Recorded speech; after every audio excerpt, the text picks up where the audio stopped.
Hello student, welcome to land classes. आज हम लोग पढ़ेंगे केमिकल काइनेटिक। 12th का ये टॉपिक है, जिसमें देखिए केमिकल का मतलब केमिकल रिएक्शन और काइनेटिक का मतलब आता है मोशन।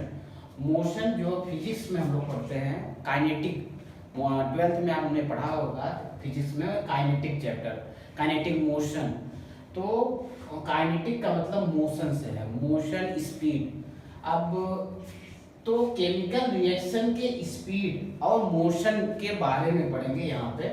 तो केमिकल रिएक्शन की स्पीड, कोई रिएक्शन है उसके स्पीड के बारे में जब पढ़ना है तो उसका हम रेट पढ़ेंगे, कितने के स्पीड से चल रही है रिएक्शन, तो वो उसी को यहाँ से पहले पढ़ेंगे। तो हम पहला इसमें टॉपिक पढ़ेंगे रेट ऑफ रिएक्शन। अब रेट ऑफ रिएक्शन क्या होता है? Change in concentration of the reactant और प्रोडक्ट पर यूनिट टाइम।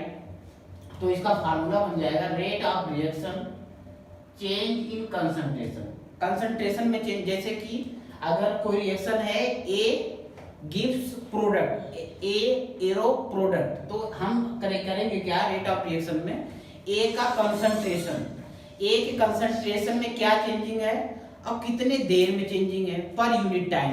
तो उसी को हम लिखेंगे फार्मूले के रूप में, the rate change in concentration upon change in time। change in concentration, अब concentration के लिए हम यूज करेंगे C सिंपल। तो हम लिखेंगे C2 माइनस C1। अब जैसे कि कंसंट्रेशन पहले था 1m, m का मतलब है मोलरिटी, मोलरिटी होता है मोल पर लीटर। पॉज कर दो।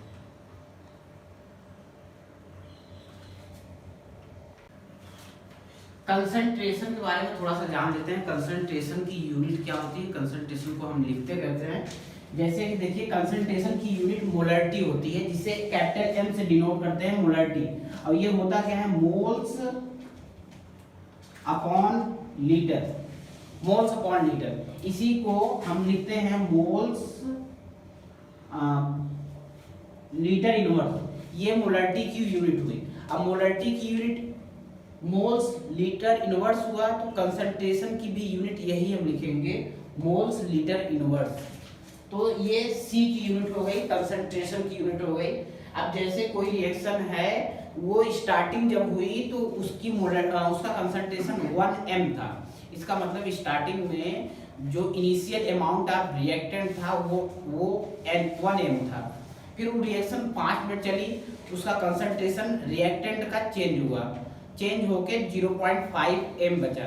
आप सपोज दैट ऐसे कर सकते हैं कि रिएक्टेंट हमने स्टार्टिंग में लिया इनिशियल में, तो इनिशियल में जब लेंगे तो इनिशियल से अब वो रिएक्टेंट है, जैसे A प्लस बी, अब ये रिएक्टेंट है, अब A प्लस बी को मिलाएंगे तो C बनेगा। तो इनिशियल में C 0 है और A प्लस बी ये इसका अमाउंट पूरा फुल है, आप इसे 100% मान सकते हैं। तो अब इसको हमने क्या किया, रिएक्शन को स्टार्ट कर दिया। जब रिएक्शन को स्टार्ट किया तो वो जो 1m था, अब जैसे जैसे टाइम बढ़ेगा वैसे वैसे 1m धीरे धीरे रिड्यूस होगा, रिड्यूस होके कम होगा। एक वक्त ऐसा आएगा, वो एक टाइम ऐसा आएगा जब रिएक्टेंट 0 हो जाएगा, रिएक्टेंट कुछ नहीं बचेगा। तब C, जो आप ऐसे समझिए A plus B gives C। तो जब ये प्रोडक्ट C का अमाउंट 1m हो जाएगा। और यही आपने क्लास 9th में पढ़ा होगा, ये क्लास 9 में भी पढ़ते हैं कि जितना अमाउंट, जितना मास रिएक्टेंट का है उतना ही मास प्रोडक्ट का भी होगा। तो ऐसा आप यहाँ से समझ सकते हैं, अगर इसको हमने 1m लिया था, लास्ट में प्रोडक्ट का अमाउंट 1m ही बचेगा। तो अब यहाँ पे अगर ये हुआ C2 माइनस C1 अपॉन, अब इसी को 12th के बुक में एवरेज रेट लिखा है। एवरेज रेट क्या होता है? Delta C upon delta T। इसे average delta word use for change in concentration, और जैसे कि dt लिखा है तो चेंज इन टाइम। बस यही यहाँ पे हम लोग रेट के बारे में थोड़ा सा स्टडी किया। ये रेट पूरे चैप्टर में हम लोग पढ़ते रहेंगे। तो रेट आया तो रेट की यूनिट पढ़ेंगे, और ये रेट की यूनिट IIT का क्वेश्चन है और ये मेडिकल में भी पूछा गया है। जब तो पहले जब एग्जाम का कॉम्पिटिटिव एग्जाम का लेवल हल्का रहता था तो ये मेडिकल में CPFD में ये सब क्वेश्चन आते थे, अब नहीं आते। अब ये हल्के हो गए, लेकिन ये रेट आपके इससे पहले एवरेज रेट पढ़ा था। एवरेज रेट के आगे इंस्टेंटेनियस रेट 12th की बुक में लिखा हुआ है इंस्टेंटेनियस रेट के बारे में, इसलिए इंस्टेंटेनियस रेट बता रहे हैं। इंस्टेंटेनियस रेट है क्या कि इंस्टेंटेनियस रेट है कि बहुत मिनिमम टाइम ड्यूरेशन का, इंस्टेंटेनियस मतलब टाइम ड्यूरेशन वहाँ पे बहुत कम है, इसके लिए डी वर्ड यूज करते हैं। डी वर्ड वैसे भी कैलकुलस में आपने पहले भी पढ़ा होगा, कहीं जब कैलकुलस पढ़ा होगा तो वहाँ से instantaneous rate dt upon dc upon dt। अब c क्या है, c कंसंट्रेशन है और d क्या हो गया, स्मॉल के लिए d word for small upon dt time small, और ये हो गया। अब जैसे ये तो हुआ कि रेट के बारे में हमने जान लिया। अब रेट हम किसी भी रिएक्शन का कैसे लिखेंगे तो हम सीखेंगे रेट ऑफ रिएक्शन कैसे लिखा जाता है किसी भी रिएक्शन का। तो अभी ये एक आपके लिए सिंपल है, सिंपल एक से हम बता रहे हैं। बाद में ये जब रिएक्शन में पढ़ेंगे तो वहाँ पे हो सकता है कि हो N2 + H2 = NH3। तो अभी हम सिंपल पढ़ रहे हैं, इसे हम किसी में भी अप्लाई कर देंगे। तो A gives B, A reactant हो गया, B प्रोडक्ट हो गया। अब इसका रेट कैसे लिखेंगे, रेट लिखेंगे minus delta A upon delta T। अब डेल्टा A इसलिए यूज किया कि A में चेंज जो हुआ अपॉन कितने देर में हुआ, कितने टाइम में हुआ, तो delta A upon delta T। अब क्वेश्चन ये आता है यहाँ पे माइनस क्यों लगा, माइनस इसलिए लगता है क्योंकि A का अमाउंट जैसे जैसे टाइम बढ़ेगा वैसे वैसे A का अमाउंट धीरे धीरे डिक्रीज होगा और B का इंक्रीज होगा। तो इसलिए A का अमाउंट डिक्रीज हो रहा है, कम हो रहा है, इसलिए यहाँ पे माइनस यूज हो रहा है। और इस माइनस का अगर कोई भी वैल्यू है तो उसमें माइनस लगा हुआ है अगर रेट के केस में, तो माइनस का मतलब ये नहीं होता कि वो अमाउंट माइनस में चला गया। माइनस का मतलब ये हुआ उसका अमाउंट धीरे धीरे डिक्रीज हो रहा है। माइनस का मतलब यहाँ पे ये आएगा। अब B का अमाउंट बढ़ रहा है इसलिए यहाँ पे पॉजिटिव प्लस लग रहा है। वैसे प्लस हम लिखते नहीं, ये बताने के लिए लिख दिया है कि यहाँ पे प्लस लगा है। तो delta B upon delta T, तो रेट हो जाएगा। अब देखिए सब आपस में इक्वल है। आपस में कैसे इक्वल हुआ, क्योंकि रिएक्टेंट जब हमने रेट बताया था तो वहां पे बोला था रिएक्टेंट और प्रोडक्ट, चेंज इन रिएक्टेंट और प्रोडक्ट, इसलिए रेट इक्वल टू A का रेट और फिर B का रेट। इसका मतलब कि जैसे क्वेश्चन में आए कि B का रेट दिया हो, B का कंसंट्रेशन में चेंजिंग दिया हो और पूछे A का क्या होगा, तो B का A के इक्वल कर देंगे, उससे आ जाएगा। अगर दिया हो B का और पूछे रेट तो ये साइंस के एक्सचेंज से हम रेट निकाल लेंगे। अब एक क्वेश्चन में ये दे कि A का कंसंट्रेशन 0.5 m से कम हो जा रहा है, 0.25 हो जा रहा है इन 5 सेकेंड। तो हम यहाँ क्या करेंगे, ये आप ऐसे समझिए कि 0.5 से हो जा रहा है 0.25। अब ये हो रहा है कितने देर में, इन 5 सेकेंड।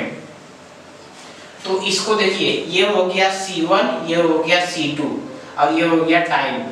तो C2 माइनस C1 जो कि पहले पढ़ा था, तो इसको हम लिखेंगे 0.25 माइनस 0.5 अपॉन 5 सेकेंड। इस क्वेश्चन करवाएंगे बाद में, ये एग्जाम्पल के रूप में ऐसे बता दिया। फिर एक दूसरा रिएक्शन करते हैं, delta A gives B plus C। अब इसका रेट जैसे पहले लिखा था वैसे ही लिखेंगे। अब देखिए जो A है, A को बोलते हैं स्टोइकोमेट्रिक कोफिशिएंट। तो A स्टोइकोमेट्रिक कोफिशिएंट होता ये है कि बाद में हम जब ज़्यादा पढ़ लेते हैं तो कन्फ्यूजन हो जाता है। तो जो ये कोफिशिएंट है इसे शॉर्ट फॉर्म में SC लिखते हैं, SC याद हो जाएगा। SC कहाँ से आता है, ये रिएक्टेंट में जो कोफिशिएंट होता है उसी को SC बोलते हैं। ये मोल कॉन्सेप्ट में जब हम पढ़ते हैं तो मोल कॉन्सेप्ट में ये डिटेल पढ़ा जाता है।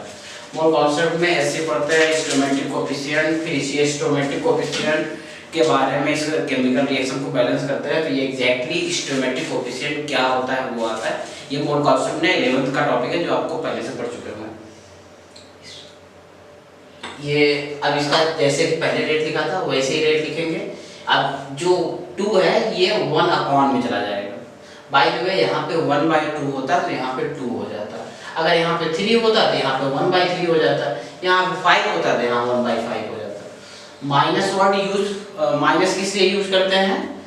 फॉर, क्योंकि इसका अमाउंट धीरे धीरे डिक्रीज हो रहा है। फिर आगे इक्वल। अब यहाँ पे देखिए यहाँ पे कोई नंबर नहीं है, मतलब इसका स्टोइकोमेट्रिक कोएफिशिएंट 1 है। तो 1 है तो 1 को 1/1 लिखेंगे, कैंसिल होके 1 हो जाएगा, इसलिए इसके लिए कुछ नहीं लिखते।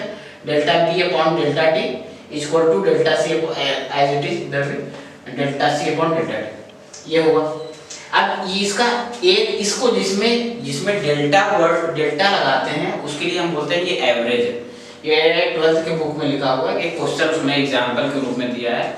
एग्जांपल में उसने क्वेश्चन क्या दिया है कि एक रिएक्शन लिख दिया, वैसे उसने फिर कहा कि इसका एवरेज रेट लिखिए और इंस्टेंटेनियस रेट लिखिए। तो आपको दोनों लिखना पड़ेगा। अब दोनों को डिफरेंशिएट कैसे करेंगे, क्योंकि हमने आपको पढ़ा, हम जनरली हम पढ़ते क्या है कि रेट, तो ये डिफरेंशिएट इसीलिए करते रहे आपको समझ में आए। तो डेल्टा वर्ड फॉर एवरेज और इंस्टेंटेनियस के लिए डी वर्ड यूज करेंगे। सेम जैसे पहले लिखा था उसी को कॉपी कर लेंगे और जहां पे डेल्टा था वहां पे डी कर देंगे, ये हो जाएगा instantaneous rate.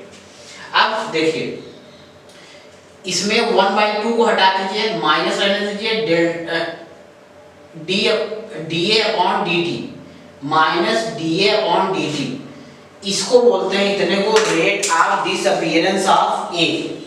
Rate of disappearance of A क्यों बोलेंगे? क्योंकि इसका ये धीरे धीरे कम हो रहा है, इसका अमाउंट कम हो रहा है, मतलब ये घट रहा है, घटने की वजह से डिसअपीयर हो रहा है।